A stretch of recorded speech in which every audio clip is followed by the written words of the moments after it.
Salve galera, questãozinha da AFA de 2018 sobre colisão também, conservação de energia, né? Uma partícula é abandonada sobre um plano inclinado, então aqui, né? A partir do repouso no ponto A, beleza, então aqui a velocidade dela é zero.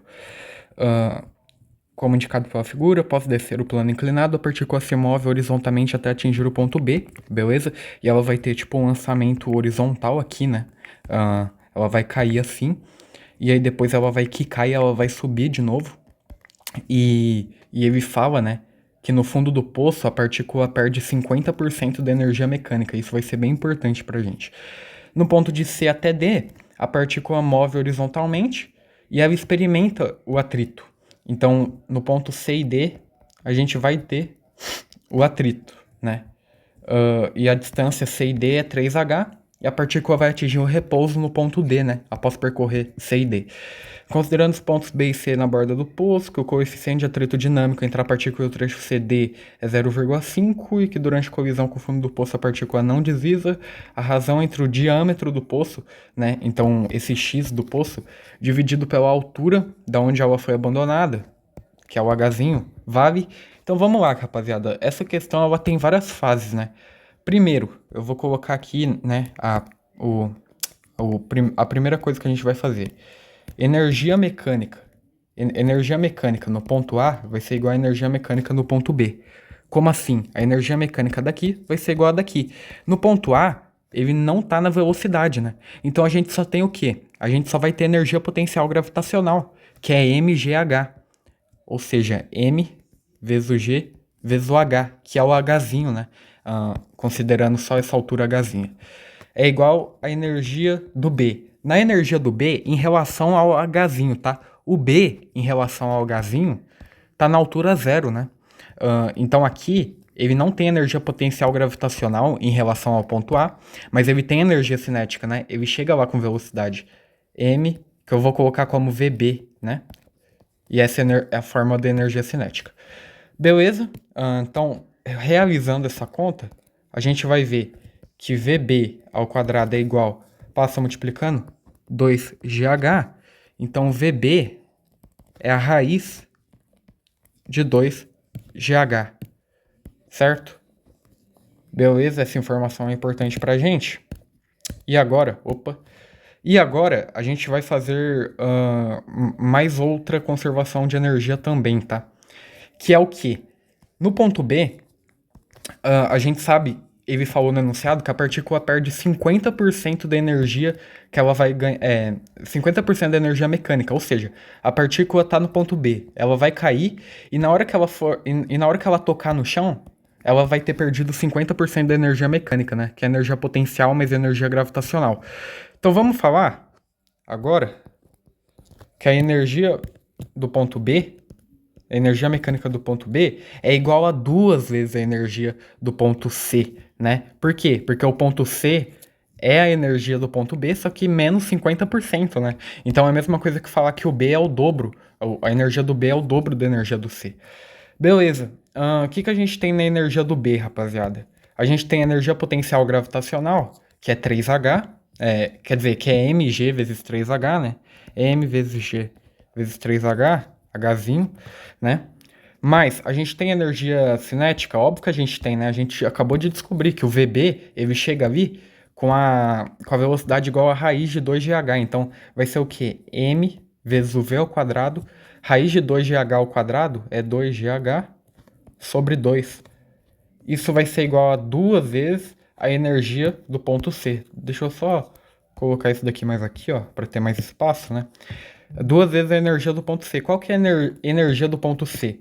Óbvio que ele vai ter uma energia potencial, né? Ele tá numa altura. A gente não sabe qual é essa altura. Eu vou chamar de Hzão, tá? Eu vou chamar de Hzão Y. Só para eu realmente não confundir o Hzinho com o Hzão.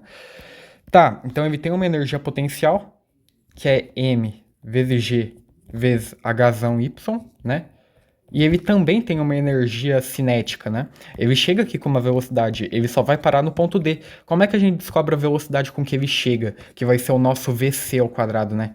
Só para completar aqui, ó, VC ao quadrado sobre 2. Como é que a gente descobre esse VC? Simples, cara. a gente usa Torricelli. Ele falou que do ponto C até o ponto D a gente vai ter o atrito e ele nos deu o coeficiente de atrito dinâmico. Então a gente pode fazer assim, ó. A força resultante é igual ao FAT, é igual à força de atrito, né? Força resultante é M vezes A. Isso é igual à força de atrito, que é a força normal, que é M vezes G, vezes o coeficiente, nesse caso dinâmico, né? E aí, rapaziada, a gente vai ter que a aceleração é G vezes U. Aqui, né? A desaceleração, quer dizer. E por que que isso é tão importante? Porque agora a gente pode usar a Torricelli aqui para descobrir a velocidade com que o C chega, para descobrir o VC, né? Para justamente substituir aqui e prosseguir com a questão, né? O Torricelli, então, a velocidade final ao quadrado é igual a inicial ao quadrado, mais ou menos 2 vezes a aceleração vezes o ΔS. Vamos lá, qual que é a velocidade final? É zero, né? Ele fala aqui que ele vai estar em repouso no ponto D. Ele vai parar no ponto D. Zero é igual V0 ao quadrado, que é o VC, né? E aí é mais ou menos aqui. Gente, ele está desacelerando, né? Ele vai ter uma velocidade C e ele vai parar no ponto D. Então é óbvio que é menos 2 vezes a aceleração, que a gente viu que é G vezes U. A gente sabe que U, ele deu pra gente, né, o coeficiente de atrito dinâmico, 0,5. Vai ficar 0,5 vezes G a aceleração, né? Ou 1 sobre 2G vezes o ΔS. Opa, 1 sobre 2G vezes o ΔS. Qual que é o ΔS? O 3Hzinho, né? 3Hzinho. Pronto, cara. Então você tem que VC ao quadrado é o quê? 3GH. 3GHzinho, né? Beleza. Agora sim a gente prossegue lá, tá? Nessa equação que a gente estava fazendo. Então vamos lá. Agora é só substituir as coisas, né? E eu vou Eu tô pensando se eu posso cortar ou não aqui, velho, a massa. Eu não vou fazer isso, tá? Vamos lá. Fica M vezes G vezes 3Hzinho, né? Mais. Tô só copiando, né, por enquanto. Eu posso simplificar esse 2 com esse 2, inclusive, né? Vai ficar, então, MGHzinho. Aqui, fica 3MGHzinho mais MGHzinho. Óbvio que é 4MGHzinho, né? Isso vai ser igual ao quê? 2 vezes MG vezes Hzão, né? 2 vezes o MG... Não, ou a gente pode fazer assim, né? Esse 2 não tá multiplicando por todo mundo? Passa esse 2 dividindo, né?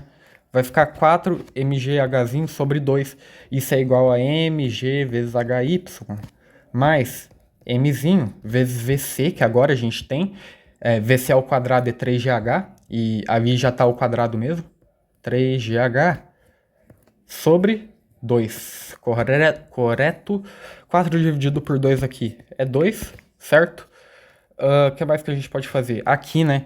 Isso daqui é a mesma coisa que 3MGHzinho, né? Só tô mudando a ordem. E aí você coloca esse 3 sobre 2MGHzinho pro lado esquerdo, subtraindo. Fica 2MGHzinho menos 3MGHzinho sobre 2.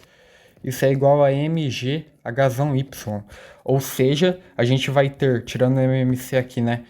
2 vezes 2, 4, menos o 3 é 1. Então a gente vai ter que MGHzinho sobre 2 vai ser igual a MGHzão Y, certo? Agora a gente pode simplificar a massa com massa, gravidade por gravidade, e a gente vai chegar na conclusão que o HY é a metade de Hzinho. Beleza? Ou seja, a altura dessa ponta aqui, né? Ó, essa altura aqui é a mesma coisa que Hzinho sobre 2, tá? E por que que isso é tão importante? Primeiramente, ele quer o Hzinho, né? E segundamente, a gente vai ter que usar essa altura aqui na hora que a gente for descobrir esse X, galera. Porque ele não nos deu esse X, que é o diâmetro do fundo do poço. E aí a gente vai ter que usar o lançamento horizontal ali, né? Ó, então o terceiro passo agora vai ser utilizar o lançamento horizontal, certo? Que é quase a mesma coisa que o lançamento oblíquo, né? Ele só não é uma parábola completa. Mas enfim, o que vai acontecer aqui, rapaziada? Ó, essa bolinha, ela vai chegar com uma velocidade aqui, né? Vai ser o nosso Vx, vai ser a velocidade horizontal. A gente sabe o Vx? Óbvio que sabe, que é raiz de 2GH, né? É a velocidade com que a bolinha B, ela chega ali. A gente sabe também que a altura, né? O cálculo da altura no movimento retilíneo uniformemente variado, né?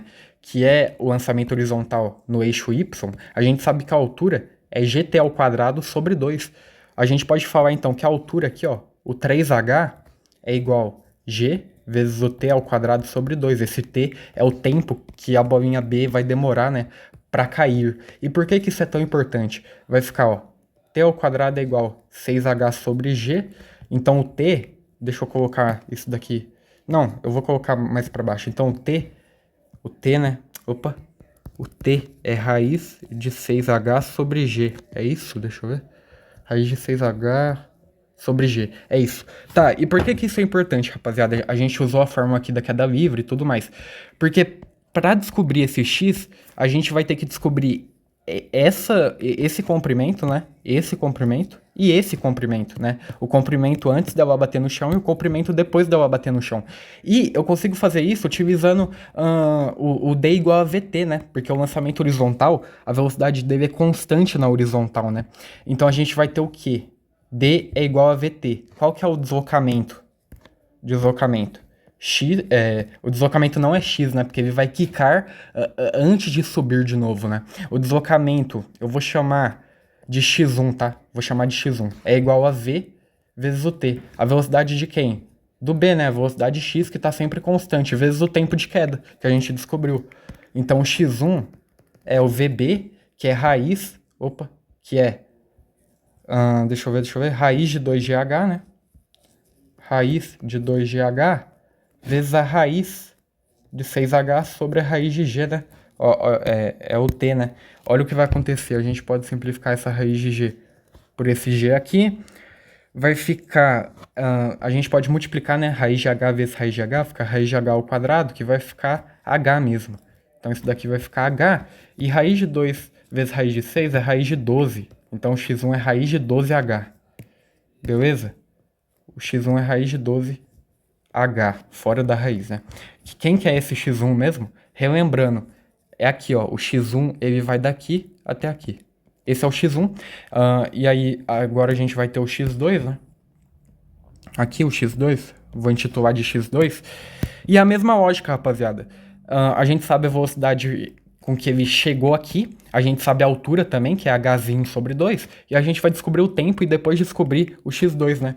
A altura, então, a gente sabe, novamente, a altura é igual gt ao quadrado sobre 2, né? No caso dele, é hzinho sobre 2, né? A altura lá é a metade. É igual a gt ao quadrado sobre 2. Ou seja, t é igual a raiz de h sobre g, hzinho sobre g, certo? Esse é o t aqui. Deixa eu só grifar esse x1 também, que ele é importante. Esse é o tempo de queda, então, depois que ela quica, né? Quer dizer, esse é o tempo para ela subir novamente, né? E aí, novamente, a gente sabe a velocidade c, que seria a velocidade horizontal, e a gente vai usar d igual a vt, né? No caso, x2, que é o alcance, é igual à velocidade horizontal, que vai ser o vc, né? Aonde que a gente descobriu mesmo o vc? Aqui, raiz de 3gh, né? Raiz de 3gh, esse é o vc, hzinho, né? Vezes o tempo, que é raiz de h sobre raiz de g, né? Então, novamente, vai dar para simplificar, né? Raiz de g por raiz de g aqui. O que mais? Raiz de h vezes raiz de h vai ficar só o h. E aqui vai sobrar o raiz de 3, né? Então, x2 é raiz de 3 vezes o hzinho. Beleza?